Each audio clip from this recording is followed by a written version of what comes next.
전파 속도가 굉장히 빠르고 전염력이 높은 특성을 다시 한번 보여주고 있는 상황입니다.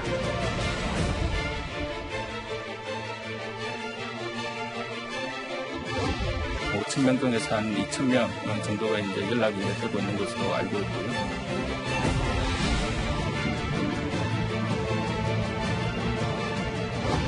신용카드 사용 내역이라든지 CCTV 기준 활용을 자택 방문 추적까지도 수사할 계획입니다.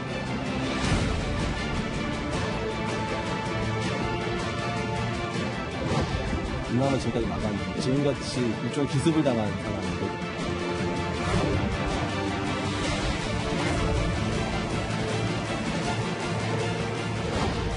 이태원 지역 방문자는 정상 여부와 관계없이 즉시 검사가 가능하도록 하였고, 예, 월요일 뉴스탑10은 여기부터입니다. 다시 시작된 건 아니어야 할 텐데요. 이태원 클럽에서 시작된 이 코로나 감염자가 어느새 86명이 됐습니다. 첫 확진자가 나온 지 닷새 만입니다. 국내 지역사회 발생은 총 29명이며 모두 이태원 클럽 집단 발생과 관련된 확진자입니다. 현재까지 누적된 확진자는 86명입니다. 밀폐된 공간에서 굉장히 밀접한 노출과 또 마스크를 쓰지 않았기 때문에 양성률, 발병률이 어느 정도는 높을 거라고 판단을 하고 있습니다. 전파 속도가 굉장히 빠르고 전염력이 높은 특성을 다시 한번 보여주고 있는 상황입니다. 네, 지금부터 이 소식 하나하나 뜯어보겠습니다. 먼저 이재갑 교수님. 네. 지난주 목요일에 저희가 이 첫 소식을 전해드렸을 때는 단순한 소규모 집단 감염인 줄 알았는데 지금 정은경 본부장 말처럼 굉장히 빠르고 전염력이 높다. 이유를 뭘로 봐야 될까요?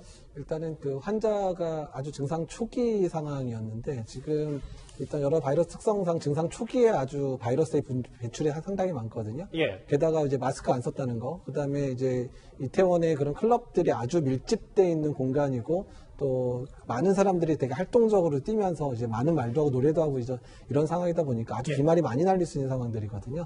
그러니까 그래서 아주 빠르게 많은 사람이 진단될 수밖에 없는 상황에서 이제 집단 발병이 일어나고 생각이 됩니다. 그러니까 여긴 66번 확진자가 초기에 이 클럽을 갔기 때문에 전파력이 셀 수밖에 없었다 이런 말씀이십니까? 네, 그렇습니다. 예. 게다가 아마 그 환자 말고도 아마 다른 환자들이 같이 있었을 가능성이 높고요. 아마 그러면서 집단 발병의 규모가 커지는 게 아닌가 생각이 듭니다. 말씀하신 그 부분이에요. 이 최초 전파자가 정말 그러면 용인 66번 환자 한 명이었을까? 보건당국은 그날 밤 다른 확진자도 있었을 것이라고 의심하고 있습니다. 이 환자가 발병일이라고 하는 5월 2일보다도 더 앞단에 발병자가 있을 수도 있습니다. 근데 아직은 그렇게 발병일이 다들 특정하게 정리가 되진 않았고 현재는 더 앞선 선행 환자는 없는 상황입니다.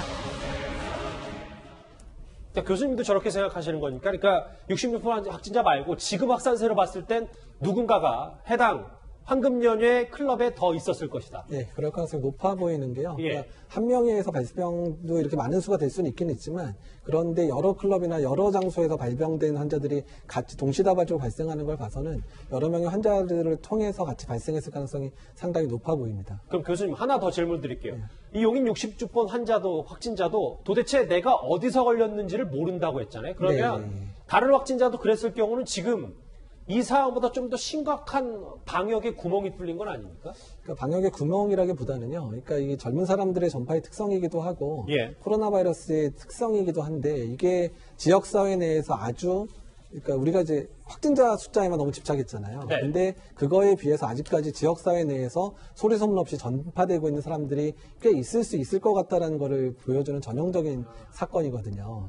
그러니까 만약에 가정으로 제가 코로나에 감염이 됐었다고 하더라도 저 자체다 증상이 없었다면 모르고 지나갔고 근데 그런 감염 1차, 2차가 있었을 수 있단 말이죠. 그래서 지역사회는 조용하게 전파되고 있었는데 연휴 기간에 많은 사람들이 모이고 전국에서 모이다 보니까 그러다 보니까 이제 사람들이 이제 이런 식으로 이제 대규모 발병을 할 수 있었다는 것 자체가 일단 지역사회는 아직도 우리가 모르는 환자 꽤 있을 것 같다라는 거를 시사하는 바라는 겁니다. 그럼 클럽에 또 다른 확진자가 있으면 방역 체계를 좀 많이 바꿔야 되는 건 아닙니까?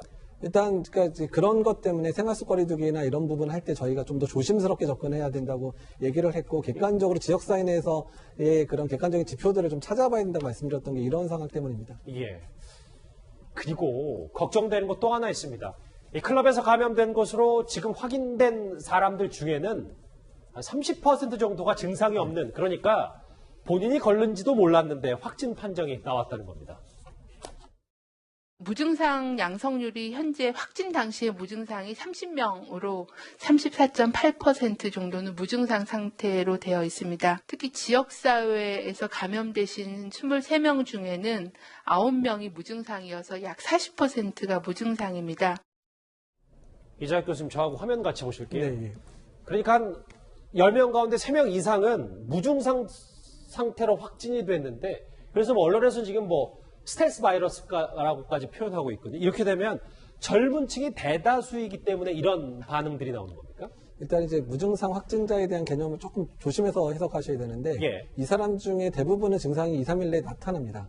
아하. 예. 그리고 아예 무증상으로 끝까지 가는 사람은 전체 감염자의 10% 정도로 얘기가 되거든요. 예. 근데 어떻든 간에 이런 증상이 없을 때 이미 바이러스가 검출이 되고 전파가 가능하다는 건 이미 여러 논문에서 밝혀져 있기 때문에 그러니까 이런 상황이 젊은 사람들 사이에서 조용하게 계속해서 전파되는 특성을 가질 수밖에 없다는 것을 보여주는 아주 이제 전형적인 형태의 결과입니다. 이게 젊은 층이어서 더 이런 무증상 감염자가 더 많은 겁니까? 그러니까 일단은 뭐 젊은 층에 대한 통계가 많지는 않지만 젊은 사람들이 바이러스에 감염됐을 때 증상이 대부분 가볍고 예. 또한 가벼운 증상 때문에 본인의 상황들을 잘 체크 못하는 경우도 많거든요. 예. 그러니까 그런 게 이제 젊은 사람에 나타나는 전형적인 형태일 수도 있는 거죠. 왜냐하면 제가 이 말씀을 드리는 이유가 실제로 뭐 절대 비교가 어려울 수 있겠습니다만 초기 신천지 때도 상당히 20대 확진자의 비율이 많았었거든요. 네, 맞습니다. 그러니까 그런 부분들이 교회 내에서도 아주 집단 발병이 많은 숫자들을 발병하게 한 그런 특성을 보여줄 수 있다는 거죠.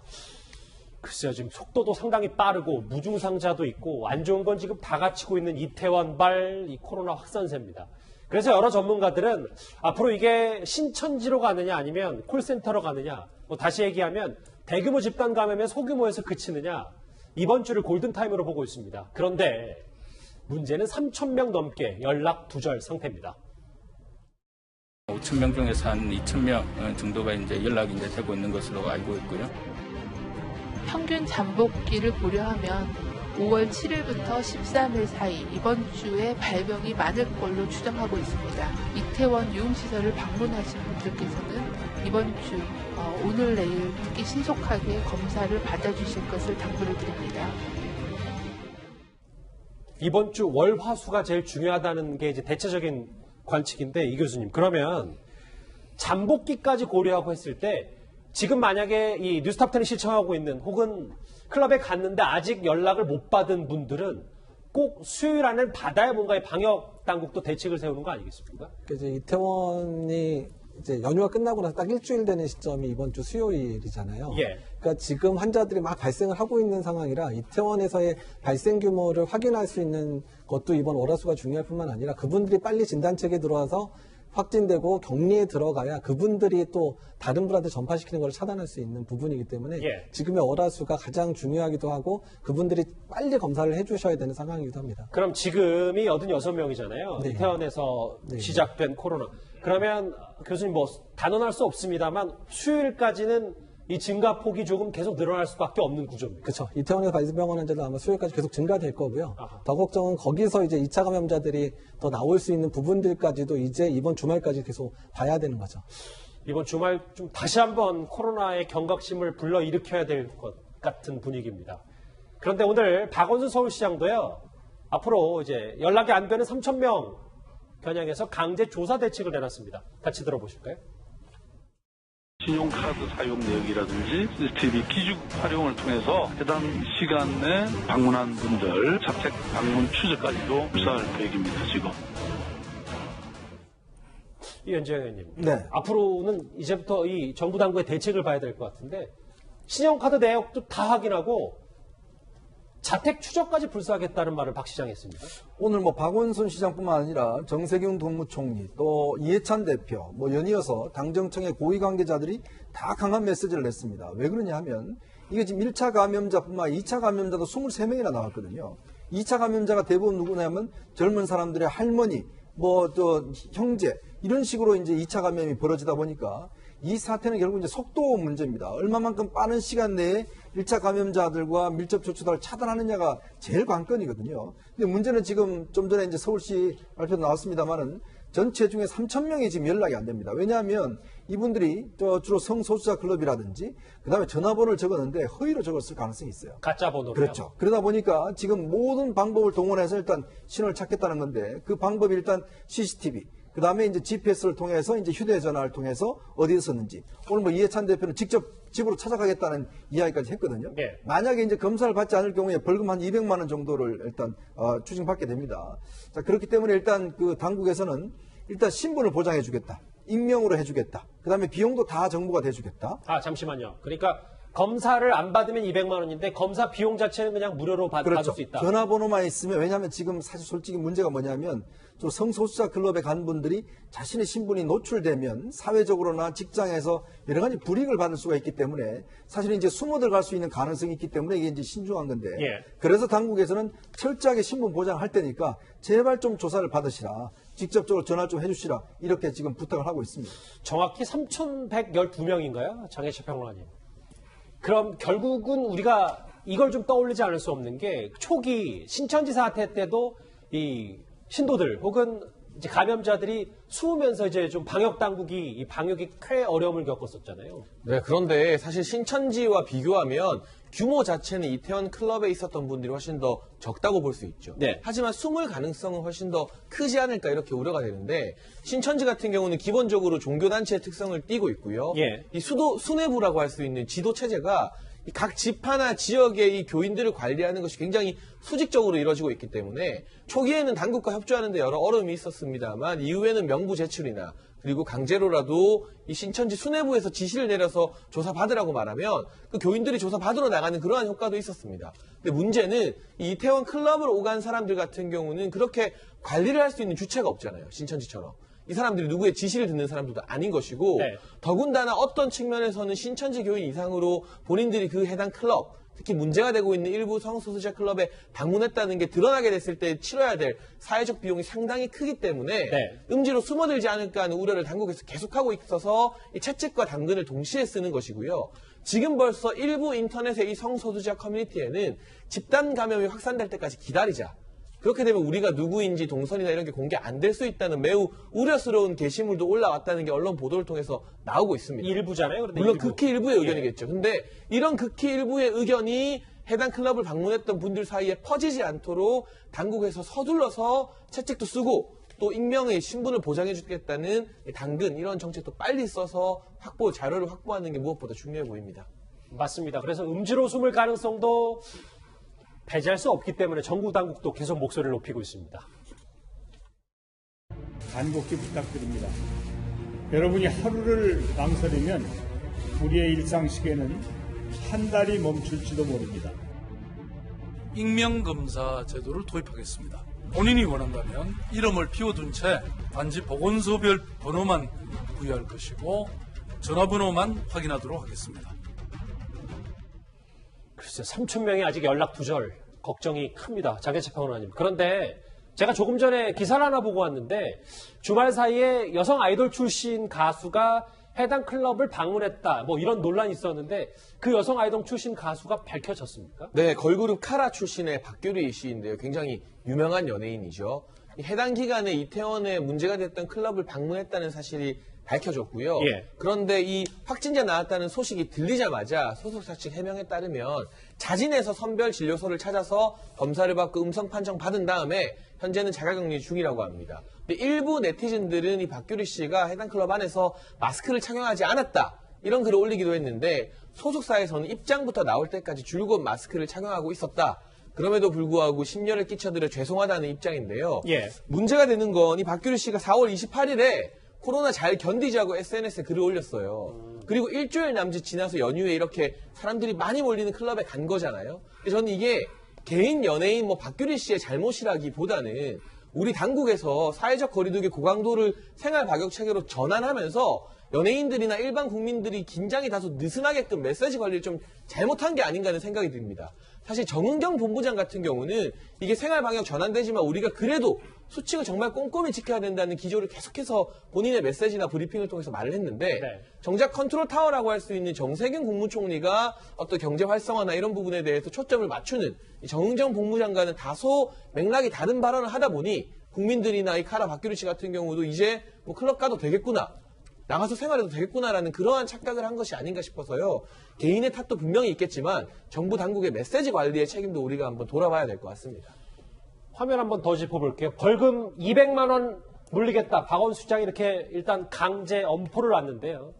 서울시 말고도 지자체를 앞다퉈서 대인 접촉 금지 명령까지 내리고 있습니다. 법률상 감염병법에 따르면 집합 금지 명령을 내릴 수 있게 돼 있고요. 대인 접촉 금지죠. 그게. 그리고 사실상 그게 영업 금지 명령입니다. 관련 업소 출입자의 코로나19 감염 검사와 대인 접촉 금지를 명령합니다. 대상자는 2020년 4월 29일부터 그 이후 현재까지 서울 용산구 이태원동 소재의 6개 클럽 출입자로서 경기도의 주소, 직장 등 연고를 가진 사람들입니다. 다시 방역의 고삐를 죄고 있긴 해요. 이제 또다시 예전으로 돌아갈 수는 없기 때문에 김상현 평론가. 네. 그런데 이번 주말 있잖아요. 이번 주말에 이태원 관련 클럽 관련 코로나 뉴스가 꽤 많이 쏟아졌는데도 불구하고 이렇게 많은 여전히 불야성을 이루는 클럽과 유흥주점들이 있었습니다. 그러게요. 이게 그 한 군데를 막으면 딴 데로 그거를 가는 풍선 효과라고 할까요? 이것이 계속 되고 있습니다. 이태원을 막았더니 홍대 쪽에 뭐 헌팅포차라든가 금성주점 이런데 손님이 줄지 않고 계속 몰린다 이런 이야기가 있는데요. 사실 이게 무증상 감염이 젊은 사람들한테 있기 때문에 사실은 굉장히 위험한 거거든요. 그리고 심지어 그 젊은 분 중에 한 분은 결국 외할머니께 그 감염 전파를 했다고 해요. 그러면은 사실은 본인이 그 할머니가 만약에 잘못됐을 때 그 나머지 삶에서의 그 죄책감 이런 게 굉장히 크지 않겠습니까? 한번 본인의 어떤 그 젊음을 불태움으로써 굉장히 큰 후회를 남길 수 있다는 걸 알고 그 조금 더 사려 깊은 행동을 할 필요가 있지 않을까 이런 생각이 듭니다. 저희가 지금 1차 감염 그러니까 여긴 66번 환자를 비롯해서 이제 전파 중심을 클럽에 좀 저희가 얘기를 해봤다면 현재 확진자 86명 가운데요. 가족, 지인 감염, 그러니까 2차 감염이 23명입니다. 문제는 여기부터입니다.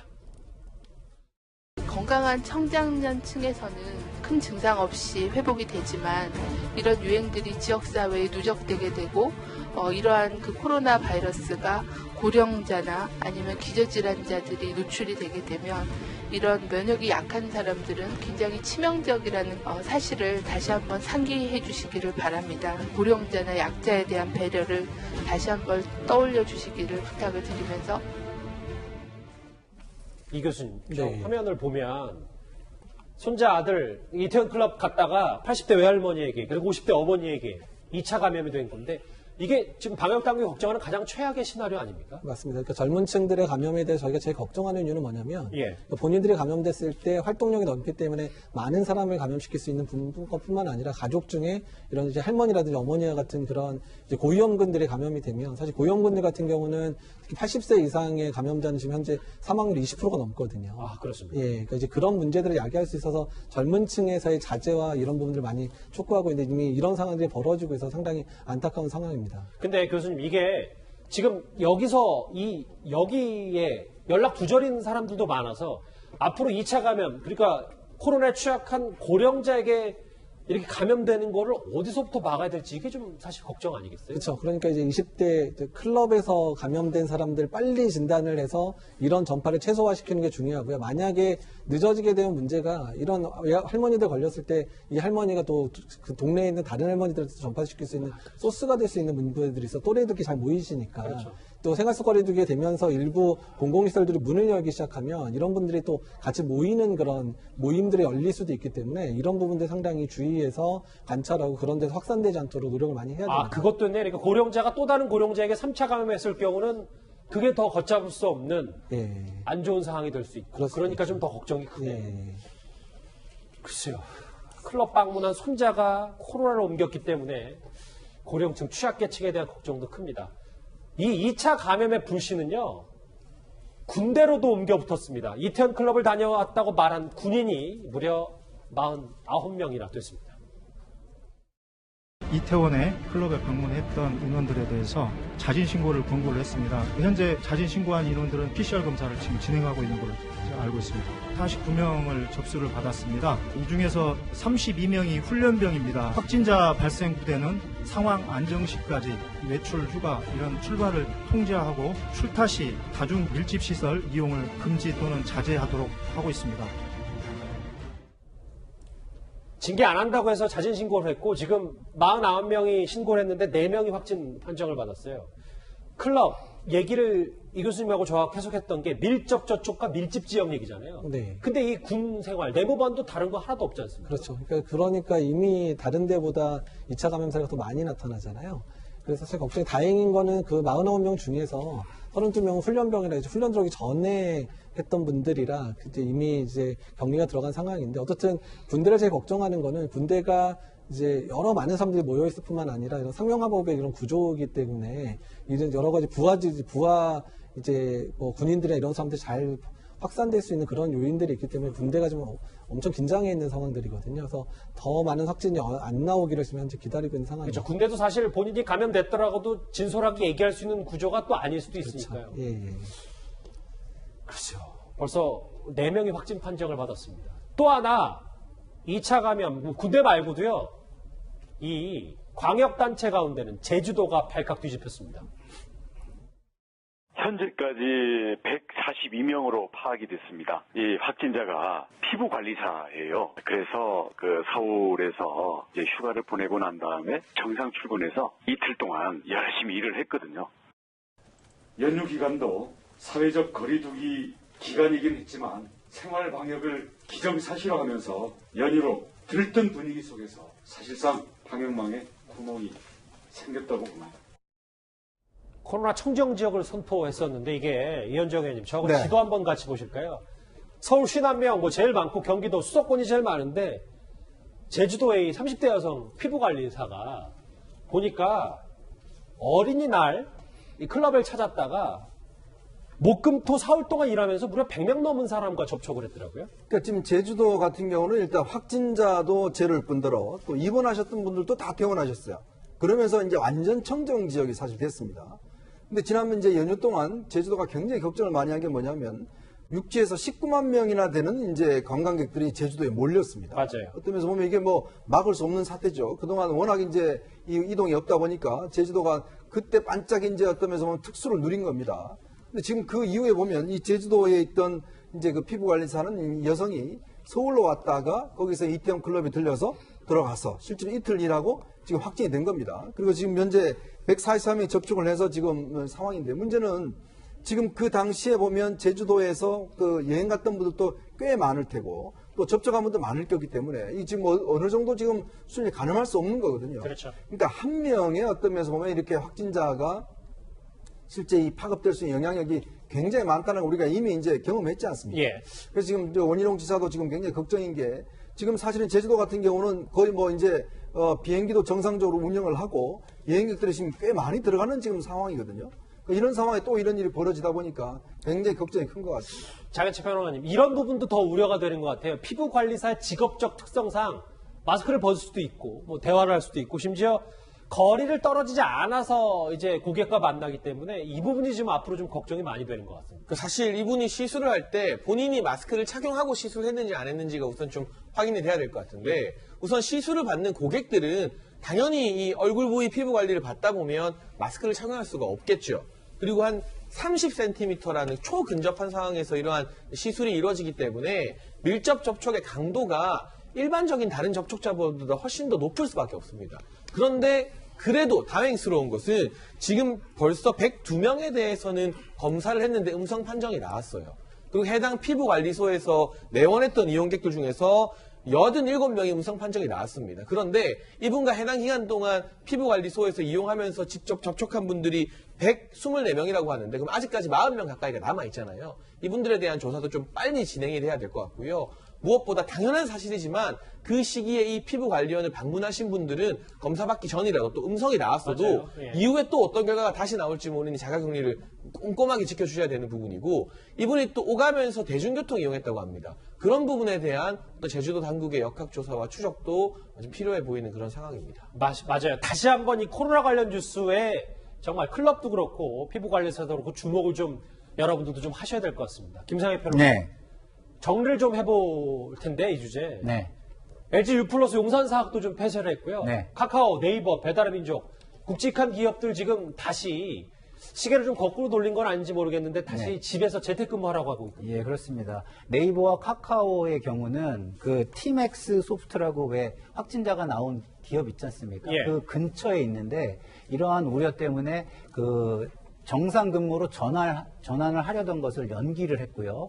LG U+의 경우에는 그 본사에서 확진자가 나왔는데 지금 본사 사옥을 폐쇄를 한 상태입니다. 그리고 더 위험한 것은 LG U+의 경우 지금 그 이분이 이제 그 무증상 상태에서 지금 감염이 확진이 됐거든요. 그런데 6일에서 8일 동안 한 2, 3일간 정상 근무를 했다는 거예요. 네.